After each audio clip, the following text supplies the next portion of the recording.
Hey there. Welcome back. Today, I have made myself a cup of tea so that we can sit down together and get cozy, and I can give you the scoop on what's been going on lately with my D&D character. I have not done this in a while, and we've just reached kind of like the end of a little arc in our campaign, in our D&D story, and so I thought this would be a good time to get you caught up. So I have done 2 videos before this, 2 videos previous to this one, where I introduced my D&D character, Fernally, to you, and talked about her as a character, and kind of how I conceived her, and how I set her up, and how I started playing D&D.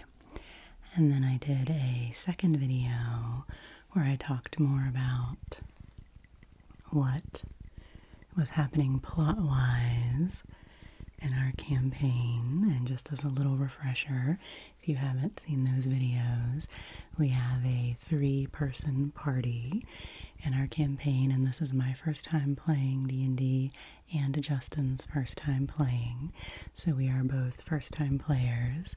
And then our other friend, who is the 3rd member of our party, is a quite experienced player. And I am a druid named Fernally. Justin is a fox person bard named Rika. I am a human.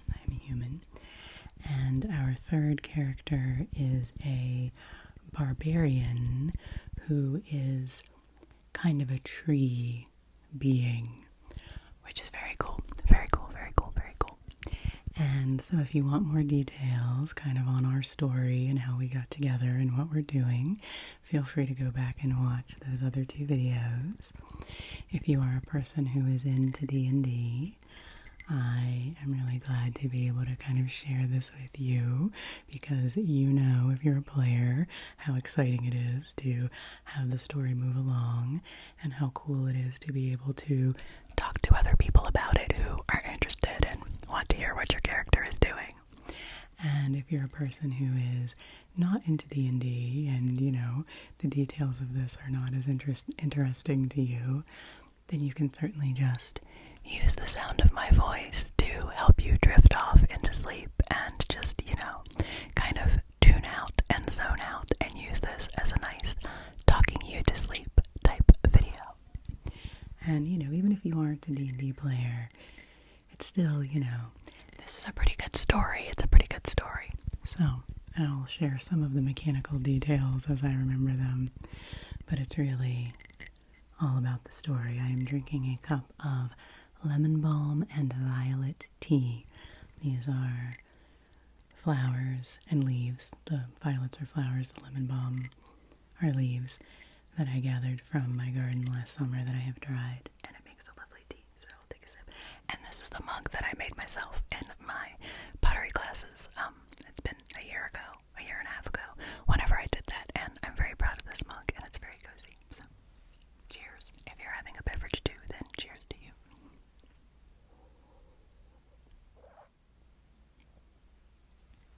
Oh, that's really good. That's really good.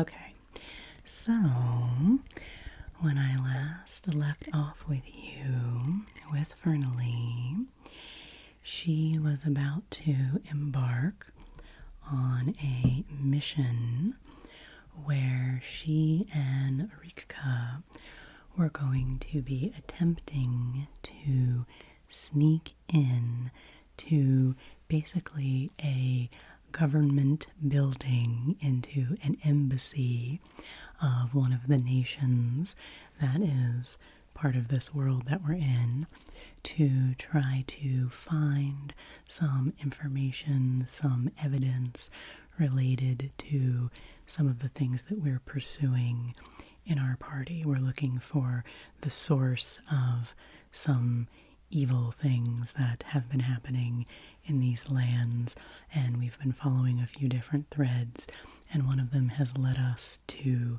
this particular nation and their government and their military force, and so we're trying to find out more about what their intentions are and some of the things behind some of their actions.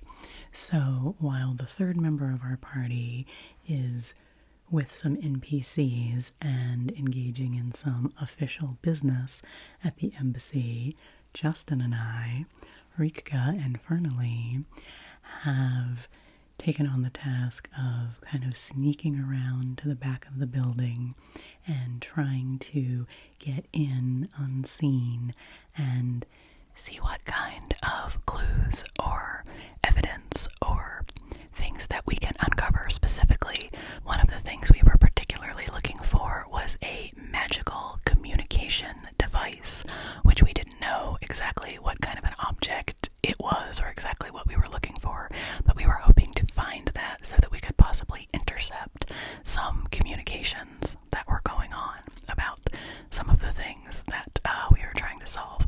So we were looking for this magical communication device, as well as any other evidence or documentation or information, official information that we could find, without going into too much detail about what's going on in the campaign. That gives you the general idea.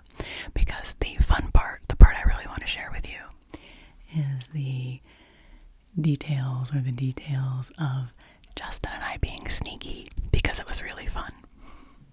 So in order to get into this building, there was a fence, like a wrought iron fence around kind of a courtyard, and then we had to get through the courtyard and get over another fence to get into the actual sort of like gardens that were behind this building.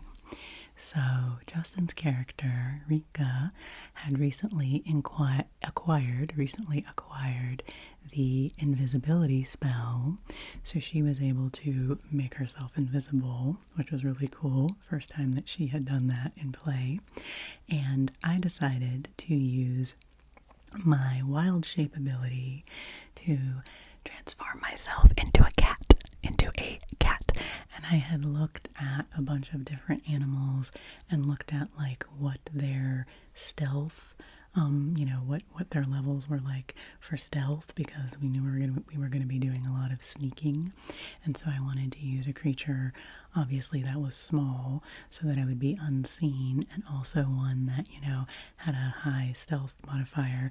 So I settled on a cat, and I had thought about some other small animals like a weasel or a couple sort of more, unusual magical type animals, but I decided on a cat because I also thought that if I got caught as a cat, we're in a city, we're in, an urban area in this scenario, that if I got caught as a cat, it's conceivable, that a cat could have, a stray alley cat could have snuck into the grounds, and it wouldn't immediately kind of, signal that, hey, this is a magical creature, this is someone pretending to be this cat.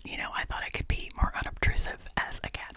So I personified myself as a black cat, and we made a few details about this cat, making it sort of particular to my character and to where she's from and things like that. So I did say that this cat has very glowy whiskers, has sort of like fiber optic looking whiskers, that's what the cats from this area look like. So she was a little fancier, than your typical cat.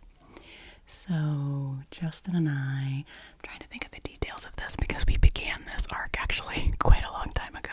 We have been playing for almost a year now, and as of the end of this arc, as of the end of what I'm going to tell you, we basically have gotten through 5 days in game time of gameplay. It's taken us a year to get through 5 days because these 5 days have been so intense.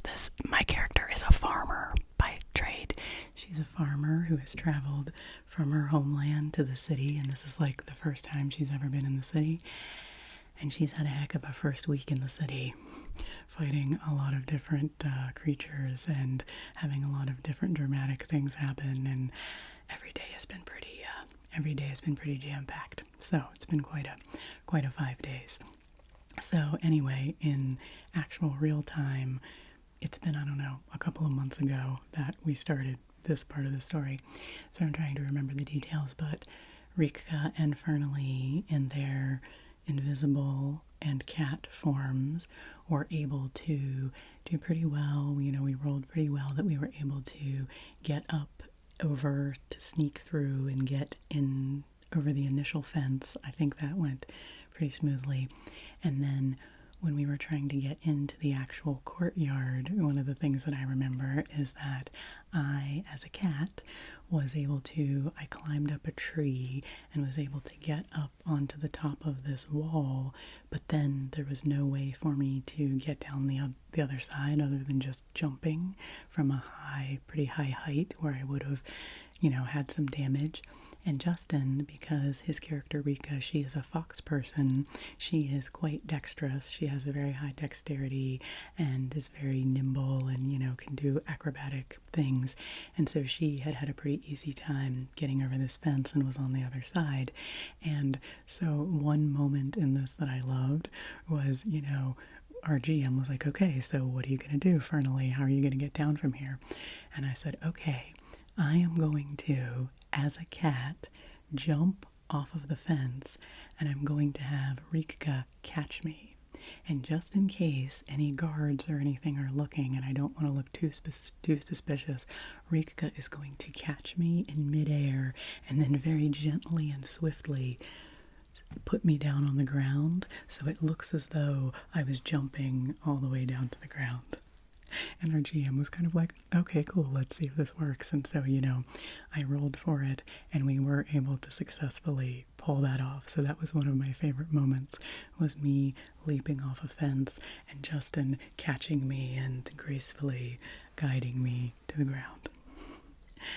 And so we were able to get into this courtyard, which was full of guards, obviously, so we couldn't just kind of like waltz in, and there were a few different entrances, all of which were closed, so there wasn't anywhere that we could just sneak in. We had to wait for someone to open a door or to somehow open a door if we were able to do that.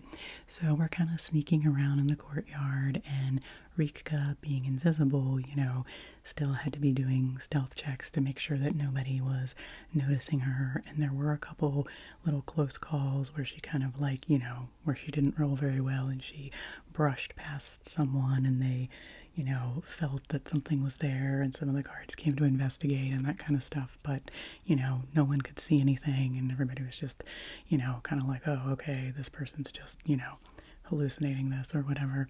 So we had a few little calls like that. And then we got to a point where someone came out of a door, was like a kitchen person, like a kitchen worker, came out and called for someone and was like, oh, you forgot your bag. Here, visitor who's leaving, don't forget your bag. And so the door was open. And so I decided to try to make a dash for the door as a cat to get in the door, and I did not make it. I did not roll well, and this kitchen person, this cook who had come out, looked down and saw me and was like, oh, here's a cat, and so kind of scoops me up. And so at that moment, the GM was like, okay, she's caught you, what are you gonna do?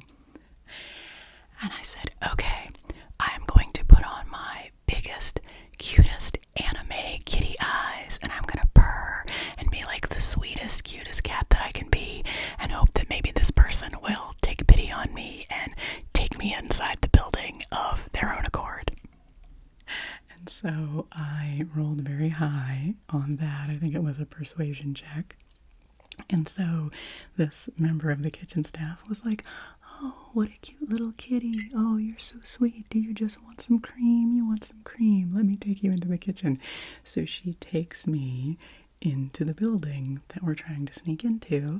And because Rika was invisible, she was able to roll well enough that she was able to sneak in behind me. So we get into the building, but then this cook takes me into the kitchen and gets me a saucer of cream and puts me down and closes the door into this kind of little kind of kitchen nook dining room. It's not like the main big fancy dining room. It was like a small dining room where a bunch of soldiers who we are trying to not get caught by a bunch of guards are sitting there having their lunch. And so suddenly me as a cat and Rika as an invisible person are in this very small room with a bunch of people that we don't want to know that we're there. So we were trying to figure out, okay, how do we get out of here and get out into the building? And of course, Rika was invisible, but if she just ran over and opened the door, and went out, they were going to see that the door opened and they were, would follow us, and we were trying to be unobtrusive. So we got to this point at one point where Rika was up on top of the table, like invisible, kind of like crouching, trying to stay out of sight. And I had drank my cream or whatever, and I think the cook had picked me back up, and so I started getting really, really wriggly in her arms and tried to jump away so that I could try to get out the door as one of the soldiers was leaving. That didn't work. She picked me back up. We were kind of stuck in this room, and then something happened where one of the soldiers in the room did start to sense Rika, and I think someone that was in the room was like, hey, someone out in the courtyard thought that they sensed a presence, but then there wasn't anyone there.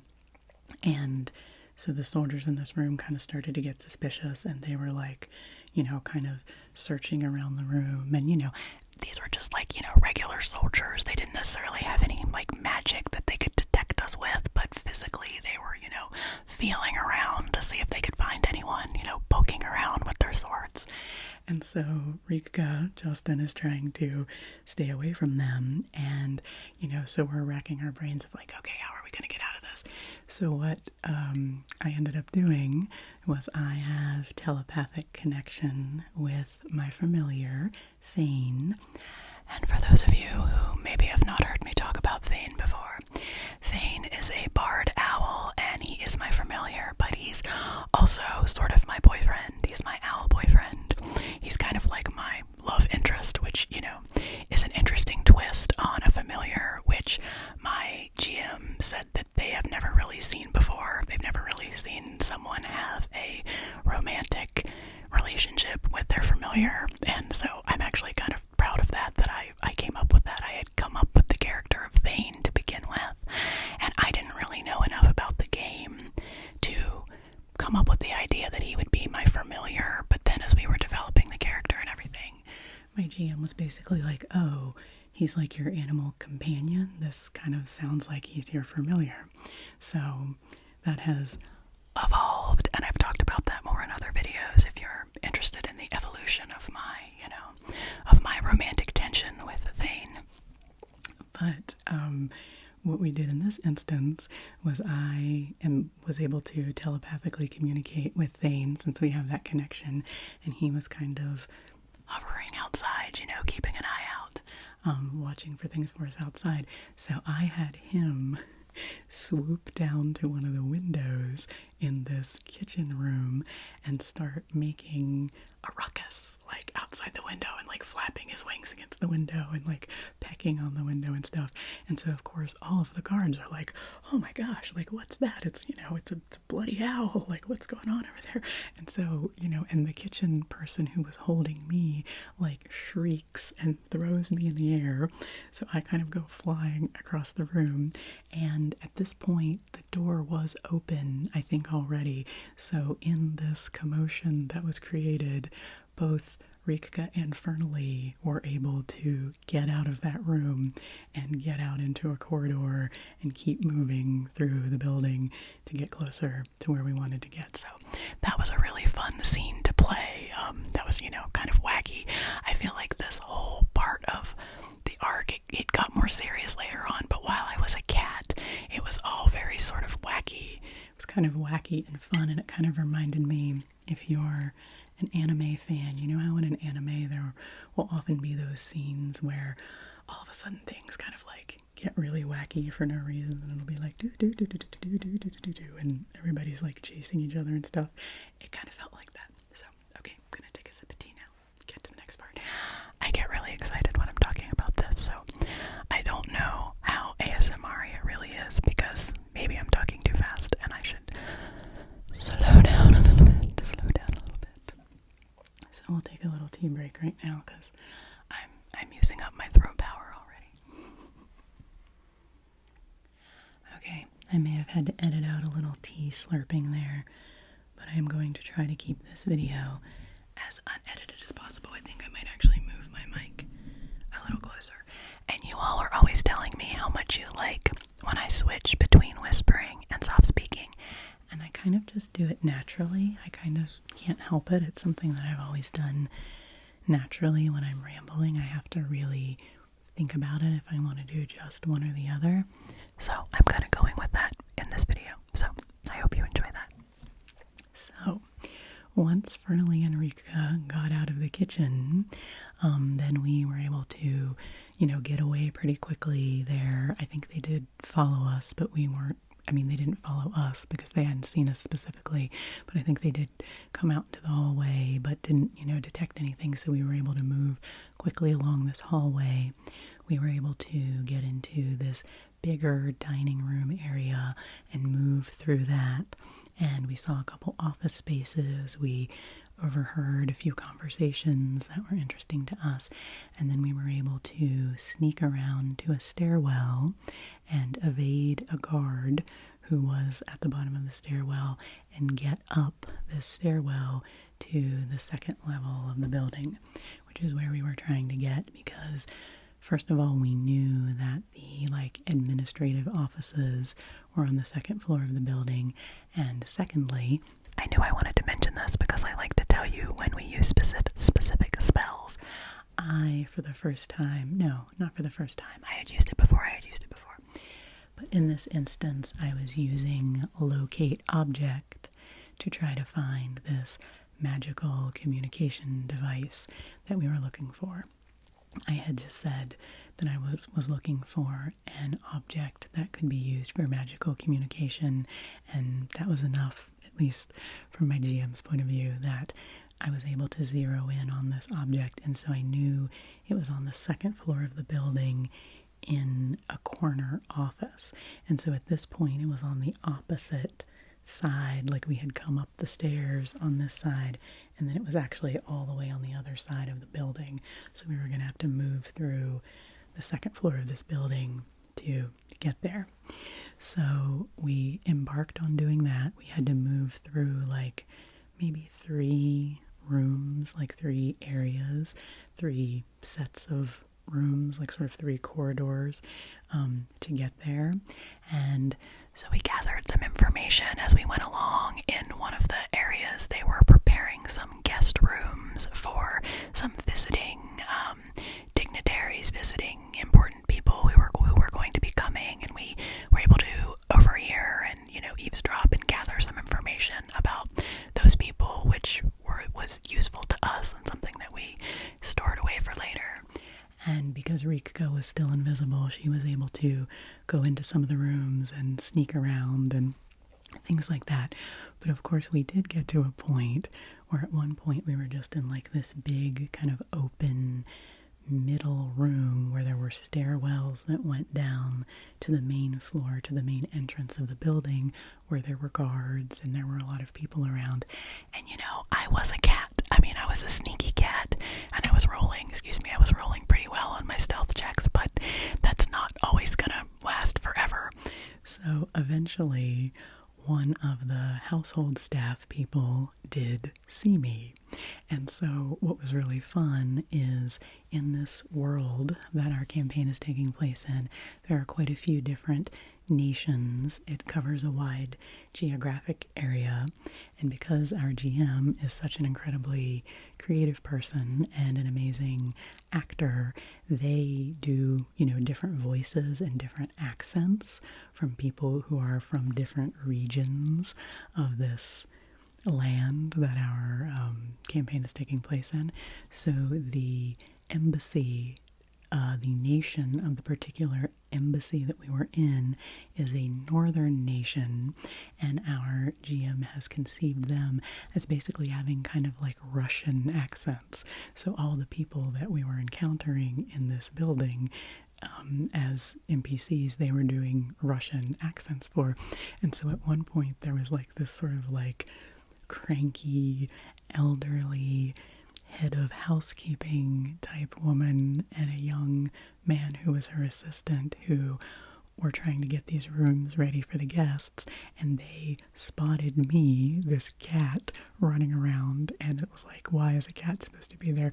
So they were chasing me and trying to catch me, and it became this ongoing gag that one or another of the NPC characters in this embassy, they kept saying, get that cat, what is that cat doing here? And so they were chasing me, and that became a little catchphrase for us now of our campaign is get that cat. And I don't do the accent as well as our GM does, no way, but it was really fun. So I managed to not get caught. I managed to get away and like sneak into the next room.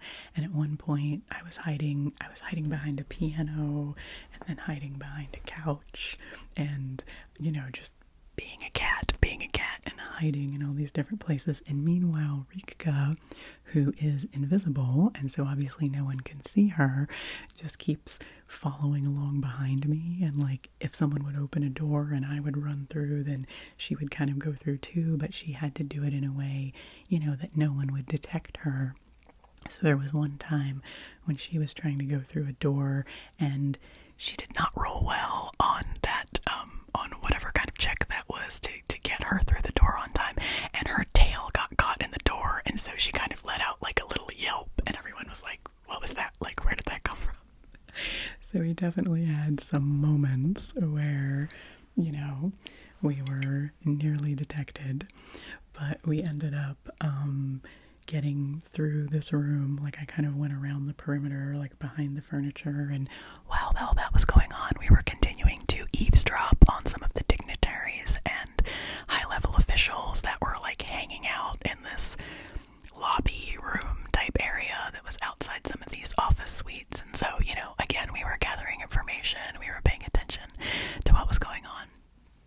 And eventually we worked our way into the far corner of the second floor, and in the corner of that room, of that landing area, was the office that we wanted to try to break into to find this magical item, the office of a general in the army of this nation, of a captain in the military of this nation, who's kind of one of the bad guys. She's actually a woman, and she's great. She's a really, really awesome, scary villain type person in the campaign. And so we got into this area, and there was just one guard, a couple of guards, but there wasn't really anywhere for us to hide or anywhere for us to try to, do this secretly. So again, as a cat, I ended up trying to create a diversion because, of course, the captain's door was locked. So I created a diversion and was running all around this area, and this guard was like, totally perplexed and like, why is there a cat there? Get that cat, chasing me around. Again, wackiness. While Justin, still invisible, snuck over to the door and was using thieves' tools and trying to pick the lock to the door. So eventually, Rika was able to pick the lock to the door. She was able, I think because I was distracting the guard over on the other side of the room, and at one point it was so funny, I was trying to come up with ways to distract, to keep the guard's attention away from there, and he was starting to, he was gonna like go call for help, to have someone come help with this cat. And I was like, and then I pee on the carpet. And everyone cracked up, and I was like, hey, that's what a cat would do, right? Like, that's the kind of random thing a cat would do. And then, of course, the guard was like, no, don't do that. And so while all that was going on, Rika was able to sneak into the room and at one point, I was able to run into the room ahead of the soldier, because of course I can speak as a cat. That's part of the rules. Part of the current rules now is you can speak when you're in a wild shape form, but I didn't want the guard to hear me speak. So I told Rika I was able to get into the room ahead of the guard, and I was able to say to her, it's in that drawer, it's in the middle drawer of the desk, because that's where I was sensing the locate object was from. So Rika was not able to get into that drawer. I guess it was before I got in there. She was working on one of the other drawers, which she did get open, and she was able to steal some files from that drawer. She didn't know what they were. She just took them, stuck them in her bag, and then went on to trying to get into the next drawer, which she was struggling with. So let me see, how did this all play out? So eventually my wacky cat shenanigans ended up with me being in the office with Rika, and at one point I had also clawed down the door, the captain's wooden door, which I thought was a great moment of being like, yeah, I'm gonna leave my mark, for the captain, and say, I'm gonna stick it to her. And, of course this guard was like, oh, no, I'm gonna be in trouble with the captain. And so, it had all been pretty wacky up to there, but then things kind of started to turn serious, because Rika was trying to get into this drawer. We were basically at that point, the guard had closed the door, so we were trapped in this room with them, and also the invisibility spell and my wild shape were going to run out eventually after an hour. So we'd been doing this for quite a while, so at some point Rika was going to become visible again. She could recast it, but things were kind of running out for us.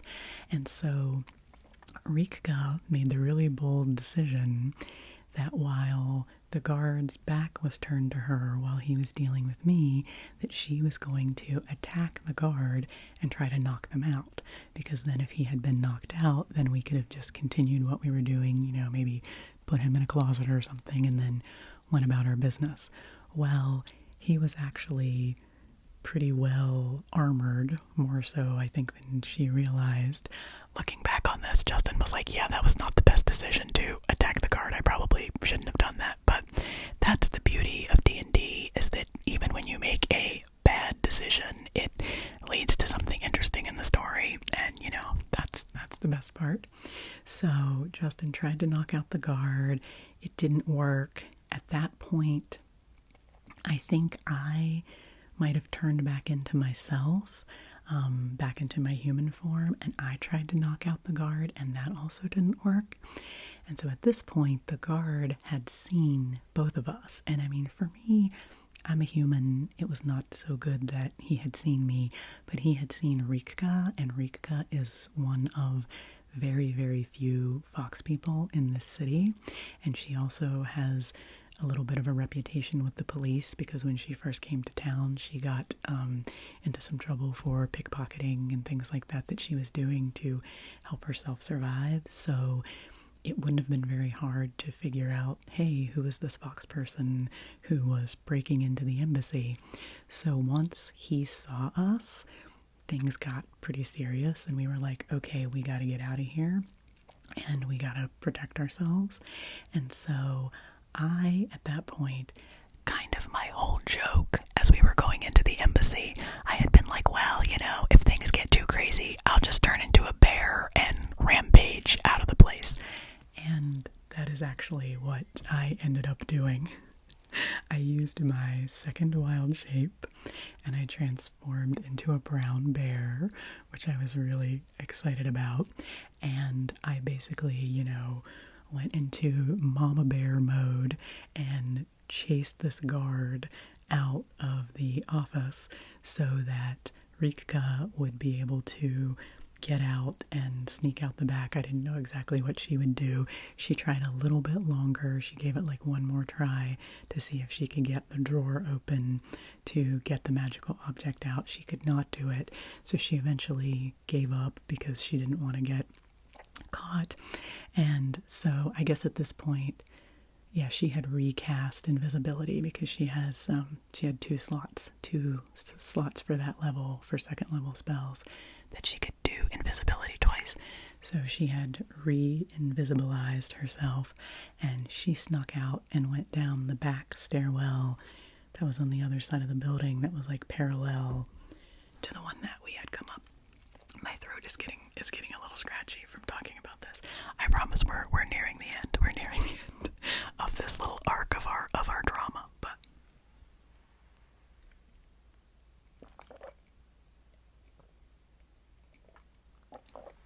so here's where things, got kind of dramatic and more serious. Was that I chased this guard, out of the room because I really wanted to protect Rika. And then we got into the other room, which was suddenly full of guards. And all these guards are like, what is going on? Suddenly there's a brown bear in the building. And actually what I think is kind of cool is a brown bear is one of the symbols of this nation. So I thought it was kind of cool that I turned into one of their animals. There were actually like statues and paintings of bears all over this building, and so I thought that was another kind of like sock it to you that I'm going to turn into your national animal and then, ransack your embassy building.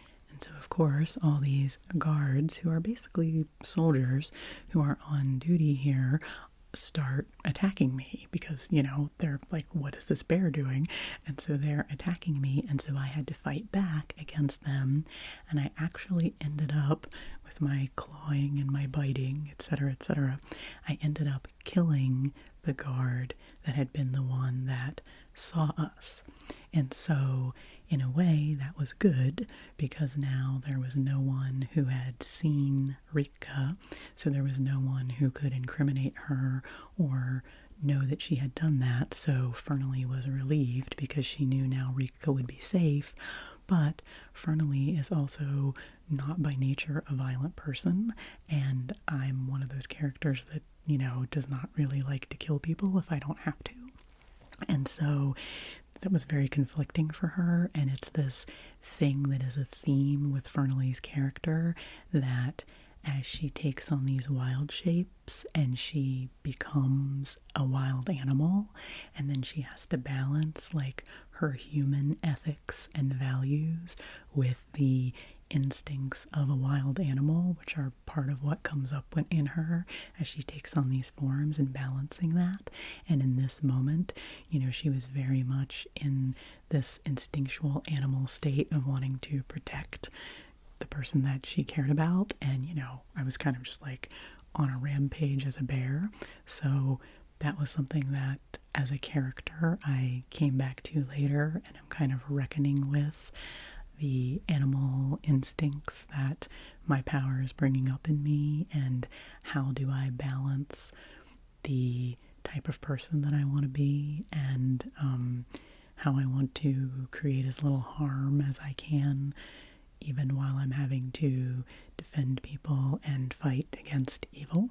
So I think that's an interesting crux for a lot of people. I mean, I know a lot of people play D&D in such a way that, they kind of play it like an action movie, and like, oh, soldiers get killed, people get killed in battles, whatever like that. But our campaign is pretty nuanced when it comes to that kind of stuff.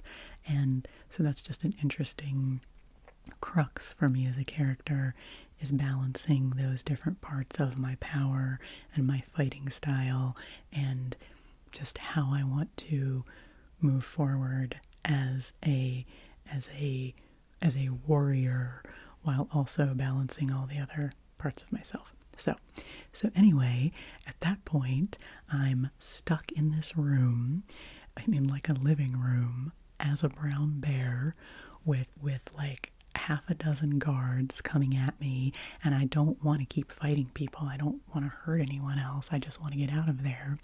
So what I ultimately decide to do is turn. There's a big window behind me, so I turn and run full force and leap out of that window, crash through the window, glass crashing everywhere, giant brown bear crashing through the window, plummeting, only 2 stories, but plummeting 2 stories down into the garden below. So somehow, because I rolled really well, I didn't really take that much damage from landing. So suddenly I landed in the garden, and because the guards had, called for backup, there were all these guards coming up the stairs and coming to, support them, but there wasn't really anybody down where I had landed. So I had this moment where, there was nobody really around. So I turned back into my human form, which was a big decision for me to make because obviously I'm more vulnerable in human form, even though I am, also more, also it's easier for me to, hide if I'm a human than a bear. So I turned back into a human and kept to the sides of the building and was able to stealthily sneak around the side of the building, stay out of sight, and get back around to a place where I could attempt to get away and get out. So we'll finish that up. But back to Rika, because of course I didn't know what Rika was doing in any of this. I didn't know if she had gotten away or what was going on.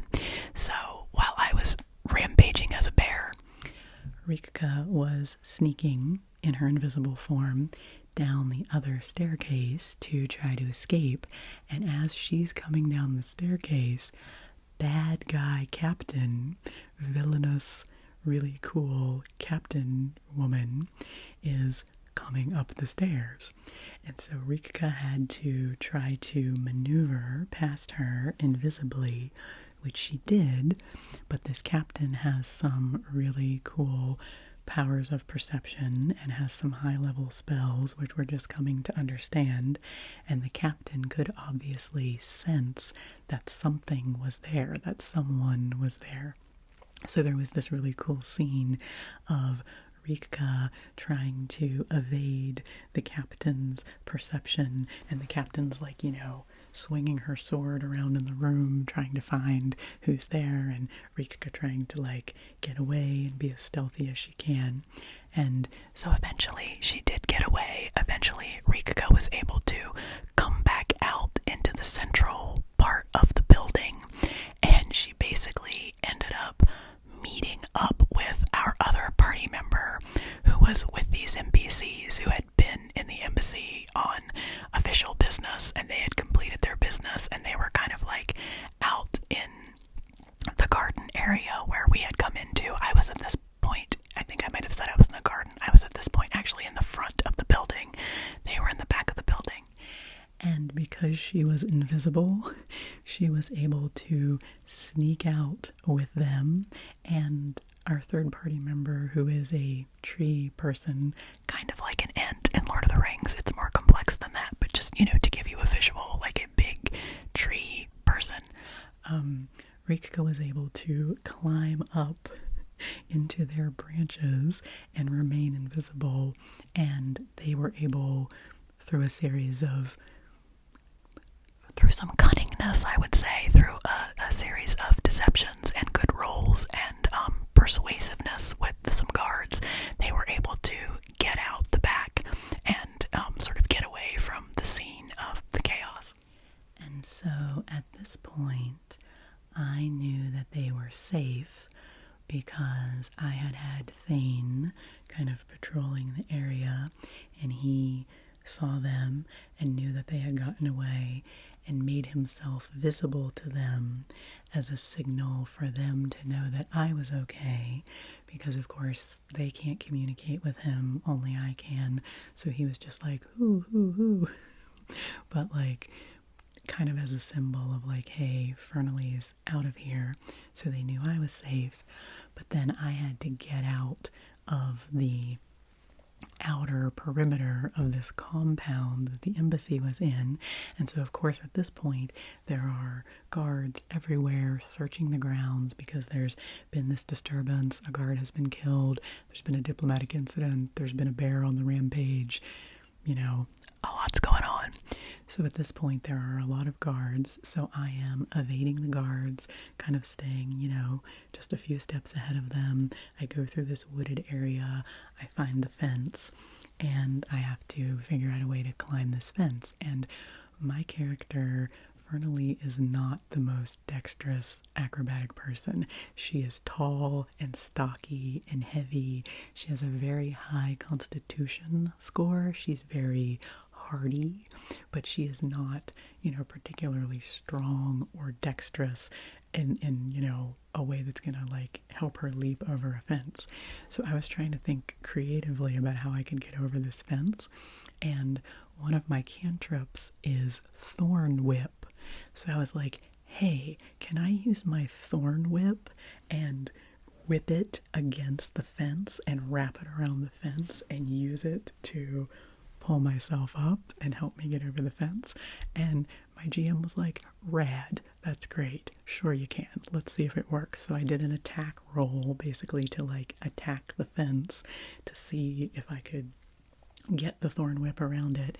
And then I had to do, I think, a dexterity check, or I can't remember exactly what I did, to see if I was strong enough and dexterous enough to get myself over.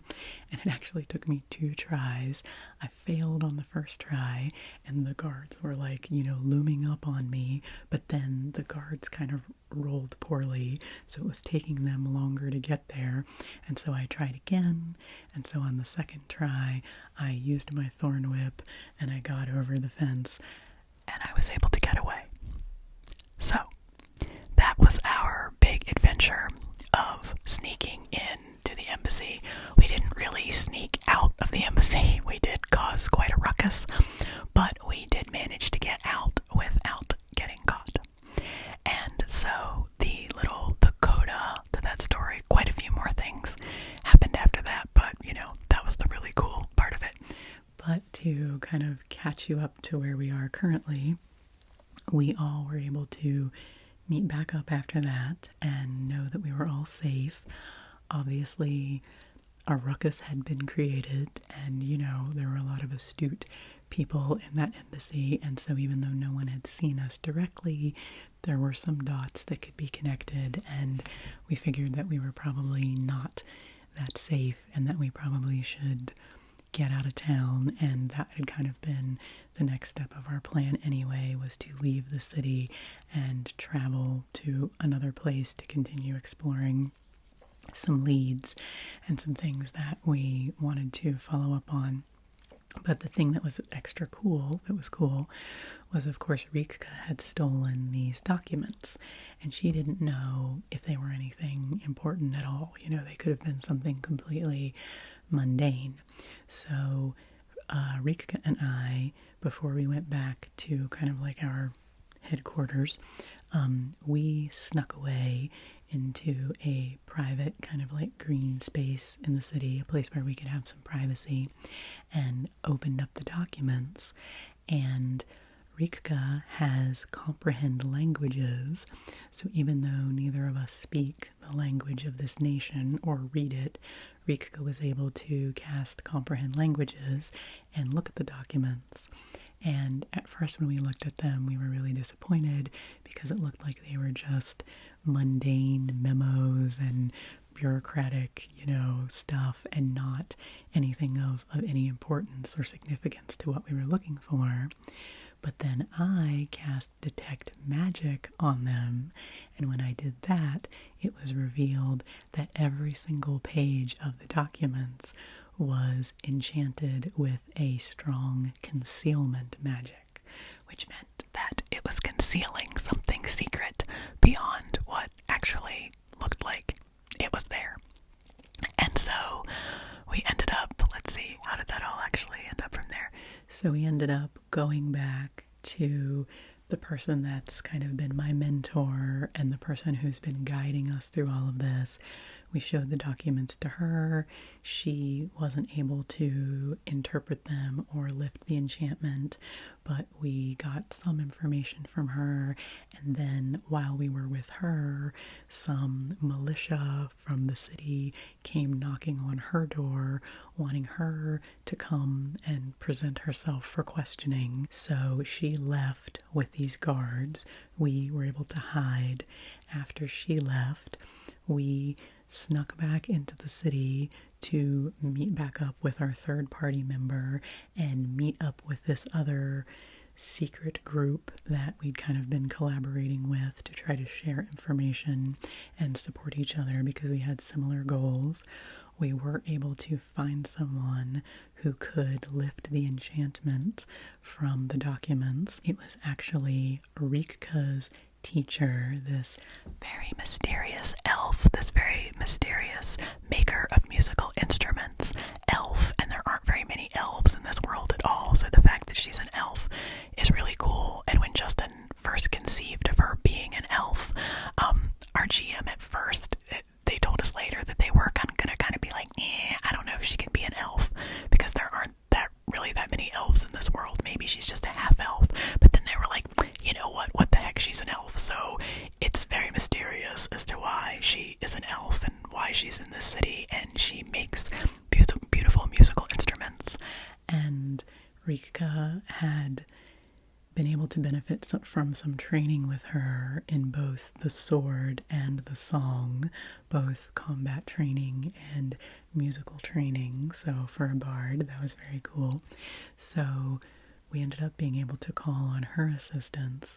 She lifted the enchantment from these documents, and it turned out that it was actually this very, very long debriefing and threat assessment about all these different things that this government entity found as threats or were investigating, and we were mentioned in there as well as the group we were collaborating with, and we were able to glean a bunch of useful information. So even though what we stole were just random documents, they ended up being very useful to us, and so that was a really cool twist, and it made Justin feel like, what they had done was worthwhile. So as we were kind of wrapping up this looking at the documents, the militia came to where we were, again kind of looking for us and looking for members of this other group that we'd been collaborating with.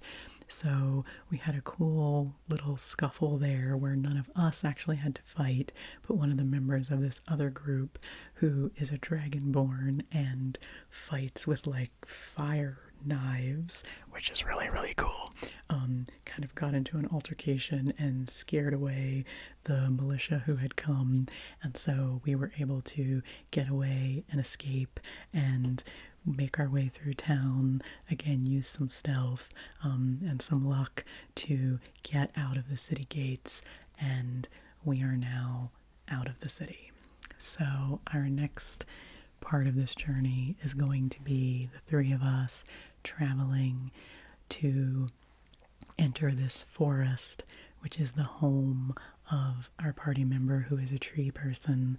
This is where they come from. They are kind of an embodied form of this forest, and so we are going there to seek the wisdom of a particular druid who lives in the forest, and then we'll see where things go from there. And now that we're actually out in the world, away from the city, who knows what might happen or who we might encounter. And so one of the things that I've been working on from a creative standpoint is doing a little more development of the character of Fernley's brother, Aspen, who left home several years before this story started, and she heard from him once. She doesn't really know where he is, and I'm sure at some point during this adventure she will encounter him. He's the one who gave her the amulet, the magical amulet, which I basically have this version of the amulet that Justin got for me.